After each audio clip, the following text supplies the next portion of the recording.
You're listening to Subsound Radio. We bring you streaming and live broadcasting from the capital. This is the Alarpa Podcast.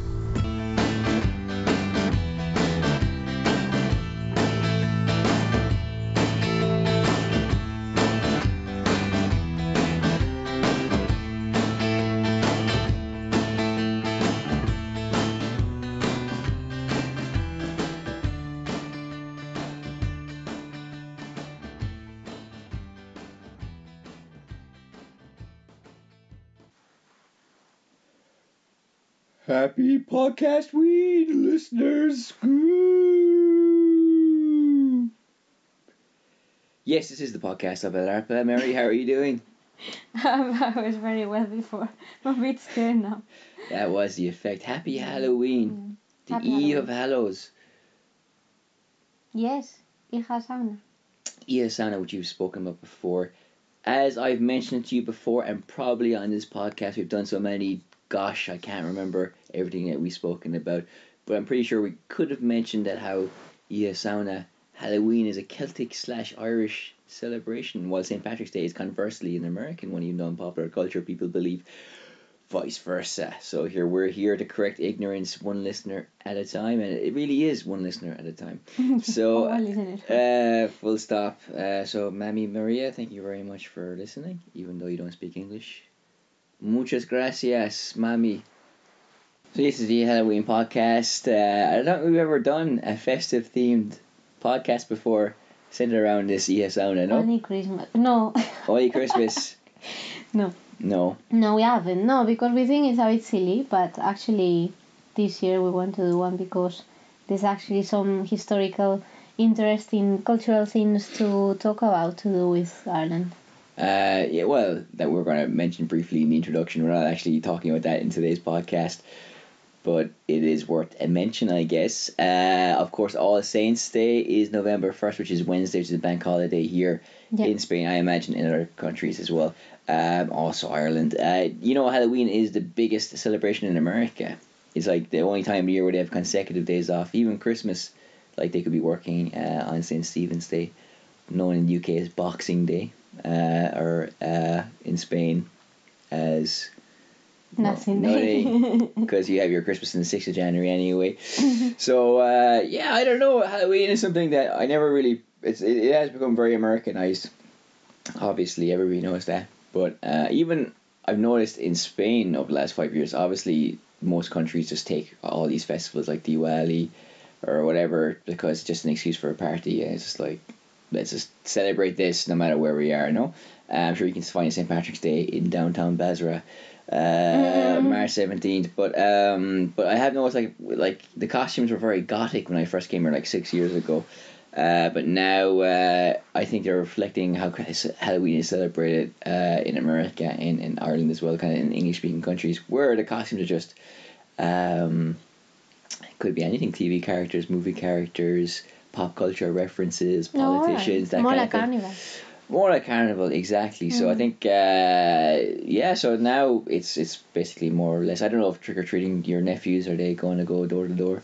Yeah, I think they do. It's, they do it now. We didn't used to do it when we were little. Well, like, when you look at American movies, it's kind of like suburban families, they go door to door. I can't imagine how easy it is to do it in apartment blocks, no?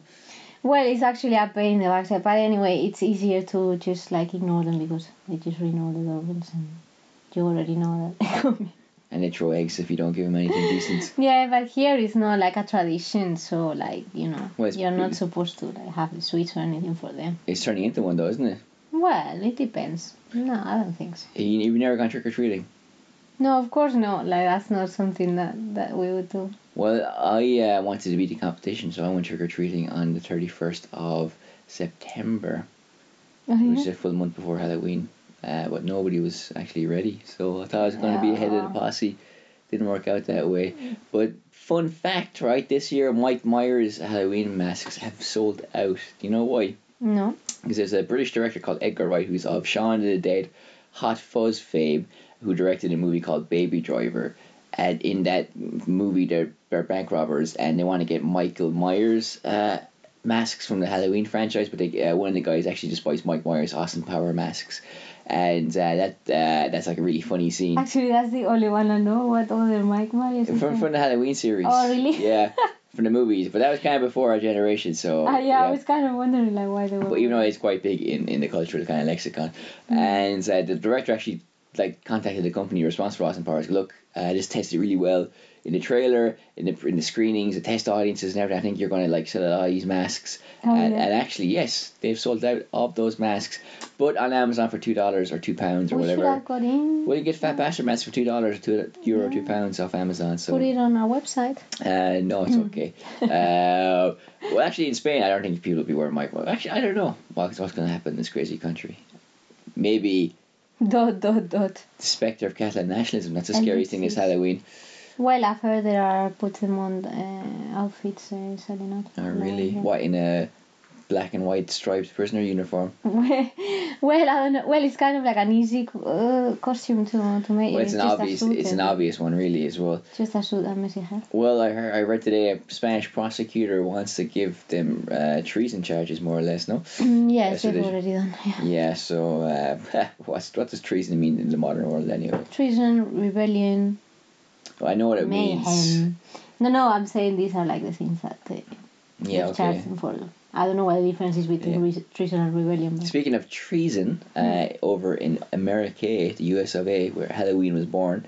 Well, actually, no, I just contradict myself. Where Halloween became very famous, of course. But yeah, so the investigations into, well, I'm sure you're following this as well, into the Russian collusion with the Trump campaign during the war.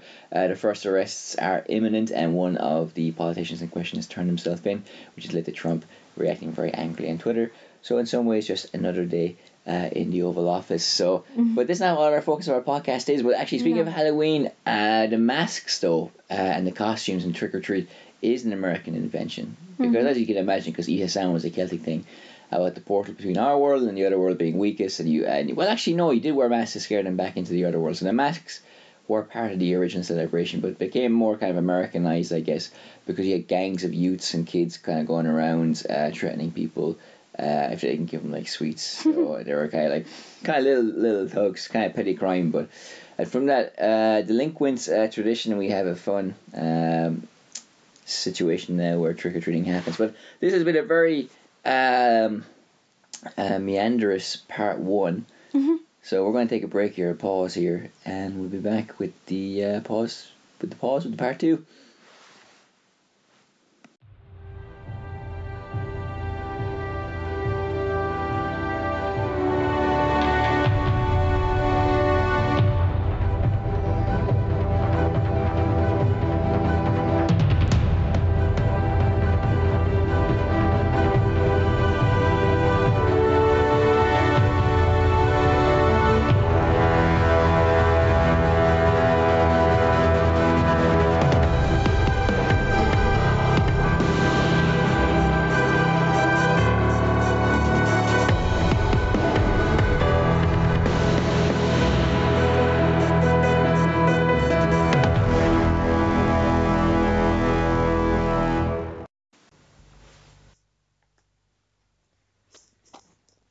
Welcome to part two of the Alarpa podcast, Alarpa Media podcast. The podcast from Alarpa Media.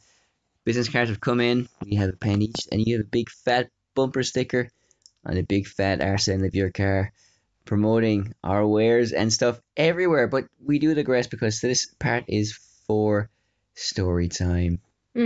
What's your favorite story? Rapunzel. There's a left field choice. I was not expecting you to say that. Why? Do you think you have Rapunzel like hair? No, it's okay. It's the first one that came to mind. Mine too.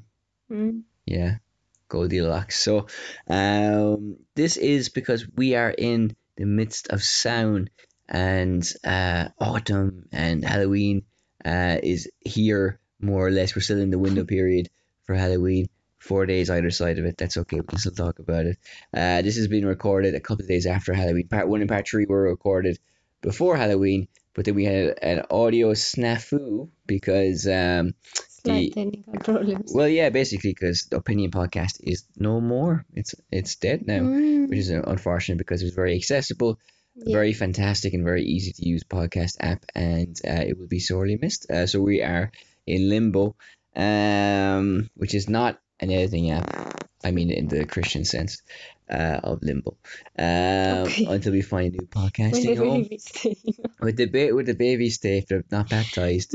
So all you first time mothers, It baptize all those makes bastards. sense. So don't give looks like that. They can't see it in the podcast. So anyway, moving on from scandalous bumps in the night and all that kind of crack on. I don't know what I'm talking about. Look, let's focus on story time. Okay, this is what we're here to do. This is why we have the podcast for this particular episode, not in general. Not every episode I will thought be about it was story like a time. big metaphor where you were telling a random story. Nope. So I thought it was like, a story within a story. No.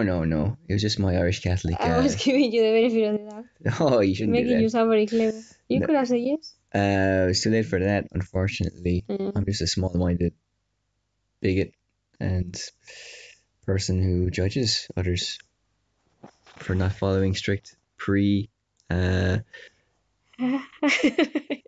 Come on, Vatican storytelling. pre-Vatican II teachings. I've lost me. Look. The last 2 words I want to say Yes. about this before we move to story time: Latin Mass. Okay. That's it. Let's move on to story time. Okay, Amen. great. Yes. Amen. Amen to that. Okay, so you were the first to discover this sacred and wonderful link between the season, the crops, and the art of storytelling. So can you bring us back to this moment? Well, I read an article. Wow, okay. I feel like I'm there already. Yeah. No, it was just an interesting article they published from like UCD. University College Dublin, yeah? That's it. And yes, it was about like the relation between kind of like saints and the supernatural in like Irish culture. It's like the beginning of how sound Yeah. became well associated with or used later on by the church. Oh, of course, it was A link co-opted. to But the storytelling aspect didn't survive the Christian transformation, I believe. No, I mean because this was rooted in the pagan tradition of celebrating the festival. Yes. Now, in the article, do they delve into the story forms in terms of structure or plot lines? Was there any visible connection with the workings of the land and what was happening seasonally at this time, or was it just a time where, well, we were going to tell stories of whatever type at this particular time? No, it emphasized the fact that because it was a season of transformation and in a season where things just things just got like changed and evolved into different things. That was suitable for being the storytelling season. They sort of like made it clear that transformation was very important in the yearly cycle, both agriculturally and the life cycle in general. Well, it's always fascinating when these things are uncovered because it always begs more questions or it only sheds a little bit more light on what was happening. But I guess, well, it is the darkest time of the year. We can see that right now. It's dark for the first time at 7 o'clock, which it hasn't been obviously for months. And it's only going to get darker until the 21st of December, of course, despite the hour change. So, I mean, this kind of naturally lends itself, I think, to storytelling because you're stuck inside around fires and all that kind of stuff. And spinning yarns. So I don't know. I mean, obviously, it's probably not in the article. Maybe academics who are very well versed in this facet of Irish culture know the answer to this. But I guess maybe it's something that happened concurrently or in tandem to this and became associated with it after the fact. You know, they started telling stories because of the time of the year, and then afterwards it evolved and became very closely connected to the other happenings at this time of the year as well because it just joined together. But of course, we don't know that answer right now, no? Well, it wasn't mentioned in the article, but it's interesting what you said because a lot of anthropological things, it's hard to know what came first, isn't it? And even like people retell their own history and give explanations to themselves. That partially was in the article about how later on people would, associate those rites with like pre-Christian culture and all this, rightly or wrongly, depending on the case. But yeah, I think if we think it makes sense that winter should be the time for storytelling as well, because it's the time when you need to like find shelter and you need to spend more time indoors. There's a lot of like theories about prehistory of what was done in all that time when you couldn't do any work and it was impossible to do things outside and you just needed to be in a cave or whatever and And it was pitch dark outside. So shadow puppets only killed maybe 20 minutes. what? Shadow puppets. Yes, exactly. So once that was done, Yes, what next? there's only so much you can do.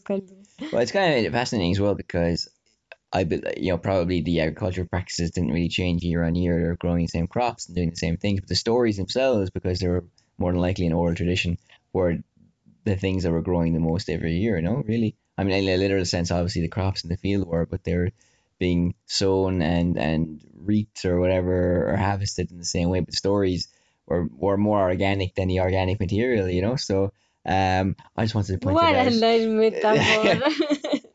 Well, it's true. Lovely. Yeah, a Yeah. potato is a potato, no matter when you grow it. Mhm. But a story back then, is it changed with the telling and the person telling it. So, it is kind of a very rich aspect of that festival. No, I did good with that one, didn't You I? must be satisfied. I'm Yeah, quite that was satisfied with that a connection. amazing metaphor. Yeah, you Yeah, can see from your smug face. I am feeling pretty smug at the Yeah. moment.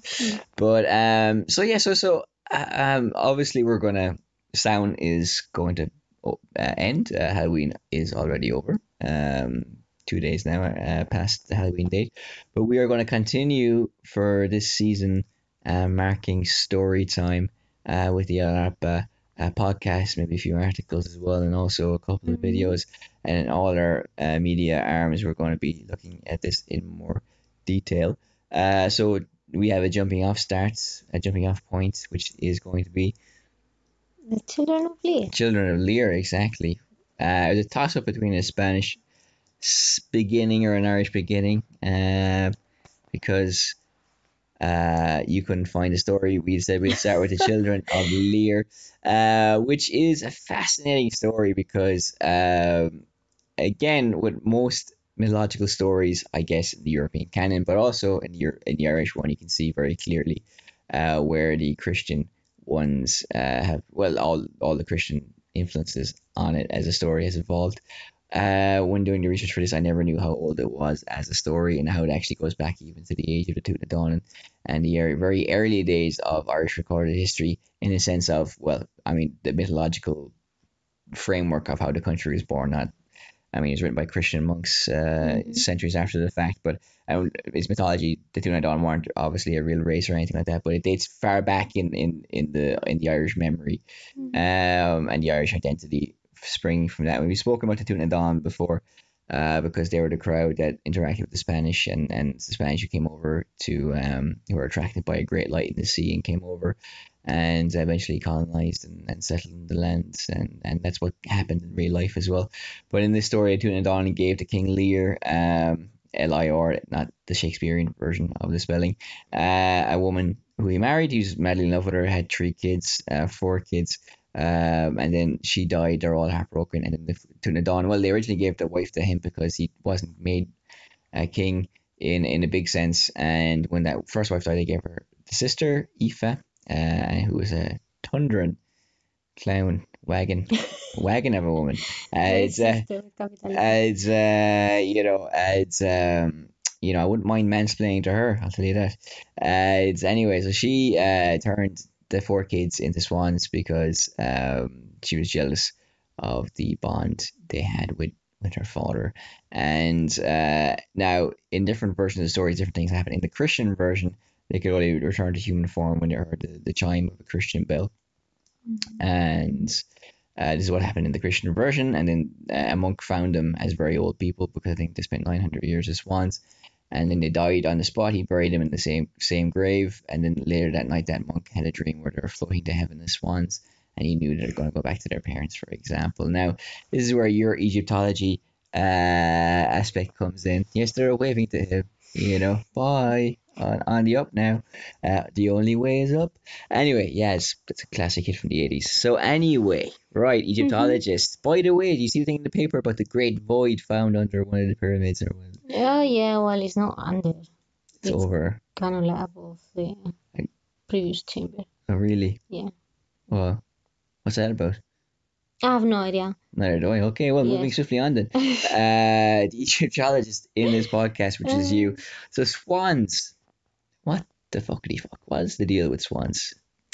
Nothing to do with Egypt. But well, I mean, swans have always been an animal like symbolizing, elegance and graciousness and um, innocence. So that's probably why it was identified with, or why the kids were identified with an animal. And I don't know. You could also speculate that because she turned them into swans, it was like an added punishment because their father could look at their beauty and elegance, but he couldn't do anything for them but sitting next to the lake and just watching them. He couldn't really interact with them, or it's not like a swan. It's not really like a dog or something that you can, You can't you take it know. for a walk. Bite the ankles off you.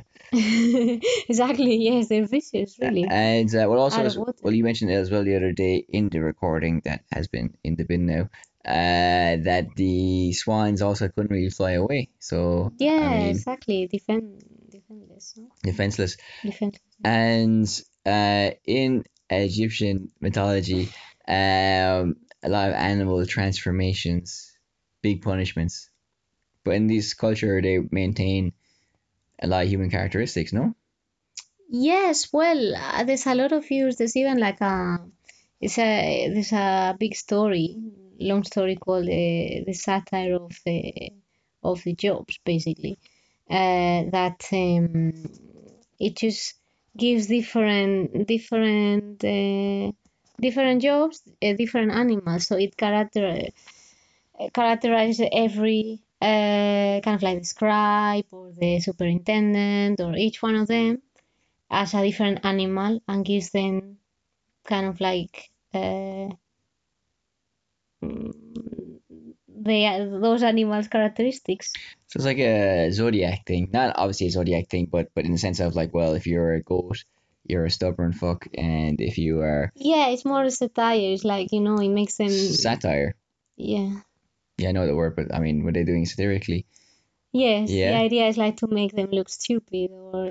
Oh yeah, but I mean, for example, they were very active agents, no? Because you could turn something into an animal, but they would still play a part in the story and would be a protagonist or an antagonist and would have very human qualities, no? And then, Oh, the animals are completely integrated. Well, all the animals have yeah. are So like, I mean, isomorphism. because like in King Lear, I mean, these swans are very passive protagonists because Yes, obviously that's they're the true. focus of the story, but they have to wait for this Christian Bell, depending on the story that Yes, the version you're reading. But also they can't really do much. they don't have And human characteristics. no, I mean they can talk in certain versions because they do tell the father, well, this is what happened to your wife. Your wife turned us into swans. Yeah, and he's like your mother, so he's not. She's no mother of ours. And so yeah, so they're very very passive. Like I don't like. I mean, there's another famous story in the Irish canon, which is about Tom Bone Coolin, which is like the Bull of Cooley, and but again, like nobody's transferred into an animal. I don't think it happens. Like even with St. Patrick, snakes being driven out of the country, so animals do appear, but they're not very large in the story, and there's no animal transformation as such. So this is, I think, a very um, not singular because I just if we look more deeply, we'll find other examples, but it's not very very common, I don't think, in Irish cycles to have people turn into animals, and then when they are, they're not very active. I don't think, Yeah. I think there's one story where one person turned into a bird they have to fly around, and I think they eventually die from flying all over the place. Like, that's okay. Well, happens to us all. So, But yeah, so it's an interesting story. we will go to Parque Europa next week to finish what we started 2 weeks ago and Mhm. record some stories there. Obviously, these stories tell us something about ourselves and our common humanity because a lot of the stories in European mythologies share a lot of common characteristics or a lot of common aspects, or are in and in many cases are in actual fact the same story, but changed ever so slightly. Obviously, we all know as well Hans Christian Andersen and the Brothers Grimm, but is there a Spanish version of these great fairy tale collectors? Hans Christian Andersen, if you ask anybody in Spain, they will tell you he stole the tales from a Spanish writer. Yeah, and they also think Christopher Columbus is Spanish, not Catalan. So. No, but well, let's not get into that distinction. But no, but it's true that there's a writer, a Spanish writer from like the 16th century that has the story of the ugly duckling. That's Spanish. And Okay. yeah, and it is documented that later, like Hans Christian Andersen had access to those stories and those archives, and he even traveled to Spain and so on. And then he basically made that story popular. But the original story is quite similar, just not as like sweet, let's say, more. Well, these are all originally dark, no? I mean, Yeah, well, there's a couple of centuries, I think, between them. yeah. So. Same with the Irish ones. I don't know what the moral of King Lear is. Don't trust a Mm. second wife. That's all I can think of. Don't trust Don't trust Eva. Eva. But yeah, I mean, obviously as well, they're like the Raton Perez. He's one local example. When was this written? 19th century, 18th century. Yeah, Phew, I don't know. Well, it's like it's the equivalent of the Tooth Fairy, exactly. so But it was. probably 18th century, something Oh like yeah, that. but it's written very specifically though for the prince, no? Little I prince. think so. You've been to the house in I, Seoul, haven't you? I have, yeah. Full of kids though, so They they're tell very you a good. story there. It's and also in Galicia, I imagine it must be very rich in mythology there as well. Yeah, there are a lot of stories related to agricultural creatures, by the way. Yeah. Things that, and they get dressed up with branches and sacks and things like that. So. Well, there's a book that's been written about these horror books from like over a course of 20 30 years. These are books you could buy for like 1 penny or a pound or something in Hmm. American bookstores, and very graphic covers and leprechauns that kill you and all these different characters. And he said some of them are like just real genre pieces. Others were actually quite well written, for example. But one line he used when describing them was quite interesting because he's like, any fear you could have in a society is just made manifest and it's made literal basically. So Hmm. are you a first time buyer of a house, you know, and you're scared of your first property, then this house is going to try and kill you.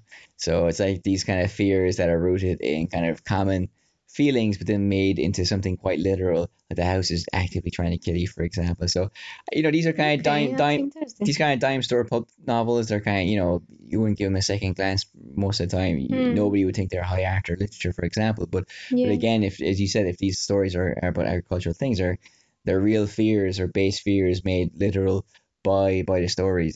Yes, yes. Well, these creatures are kind of like related to the fears associated with the darkness or being in the fields and even like the crops not going well or Yeah.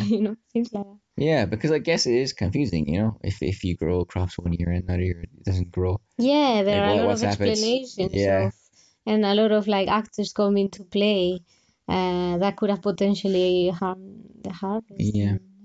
And, Okay, and is there any character that looms large in Spanish mythology? Because in Irish, obviously you have leprechauns who aren't really part of. Well, they're part of mythology, that has to be said. But in terms of like kind of gothic creatures or creatures that you would dress up for as during Halloween, like mm. a banshee, Oh yeah. is a character that looms very large. They scream the night before somebody dies, and when Mm. Michael Collins, the great Irish hero, was shot at Bale in the Blood the night before, apparently in West Cork, a banshee could be heard wailing. Mm. And after he was shot, of course, the wailing of a nation could be heard for many years after. Wow. Such was the loss of You a man. trying to have another super smart metaphor. Well, that just came to me, so You're a poet. and I do, in fact, know it. Mm. So that's the Irish example. Hmm. But in Spain, is there this character that Well, there's the sack man, who was basically the one that came to. sells potatoes? Yes, like the boogeyman, Okay. to try and Yeah. to snatch the kids if they were evil, Yeah. or And things like this. changelings. No, you have changelings where a goblin or something would come in and change your baby for another baby, one of their babies, and they That steal your actually baby. happened. That really that happens. No. Well, And do you mean like in hospitals or that was something? like proper dark humor. It's okay. But yes. Well, I don't know if particularly No. in Spain about like changing babies. Like, yeah. Yeah. Well, As I said, reality is bad enough. it certainly is, because there's been a few cases, haven't there? There's one famous case in Valencia of Satanists or something. I don't know. I was talking more about like all the babies that kind of disappeared and Oh, from were. Catholic churches and stuff. Yeah, well, in Spain it was a big thing that has been discovered fairly recently. Well, the same thing happened in Ireland. Yes. Oh wow. Okay. So wow. Okay. Mhm. A nice situation, obviously. And there's one more thing I wanted to ask you is, let's just take a momentary pause while I think of this. What the fuck was it? Very Oh reflective. yes, now I know. It wasn't a question. It was like statements that you're supposed to react to. Okay. Spanish people are crazy. No, I remember like very clearly, like in every small town in Ireland. Well, not every small town, but you find a lot of places in rural Ireland. There's like a ghost house, Mm-hmm. basically. Like a lot of superstitions. So don't go into that house. It's full of ghosts. Mm-hmm. In my town, there's a haunted shop where you can see the bloody hand of a Civil War prisoner and very high priced dresses in its current format. So yeah, Wow.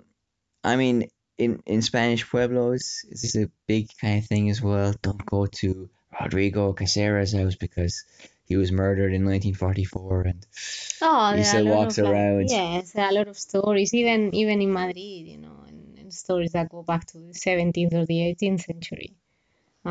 So yeah, and definitely in the villages, of course, we Yeah, have a lot of abandoned houses and and shit happens. yeah. I guess. Wasn't there Michael Parkinson in for BBC? I think they tried to recreate a ghost thing or try to convince people there was a ghost sighting, and a lot of people believed it. Well, there's been quite a few instances of that, no? Like with Hoaxes. yes, when they Yeah. made like War of the Worlds. yeah, exactly. Yeah. That sort of thing. Those kind of things. Well, speaking of stories and scales, which is Irish for stories, not measuring units for pancakes, for the flour, that is. If you have a chance, this is completely unrelated, but I guess on a similar vein as well. If you check Netflix, Netflix and chill, 5 came back a very interesting profile of 5 big directors such as John Huston, not John Wayne, John Ford, who did work with John Wayne, and a few others who went to World War II and filmed documentaries on the battlefront in the air and in the sea and on land as well. And when it's if you want to see the power of storytelling and in very critical situations, you could do no worse than check out that documentary, 3-part documentary, just 3 hours of your life. You have a gammy leg, you can rest up, watch that. And you'll be laughing. So before we finish this part, Yeah. is there anything else to be said? Nothing else, because everything else that is important we say in part 3. That is true. I don't remember because it's 2 days ago. Well, Regardless of that, bending space and time, I will be talking to you. We will be talking to you in part 3, even though that was in the past, and you're listening to this in the future, and here we are in the present. It's not scary. It's just the way it is.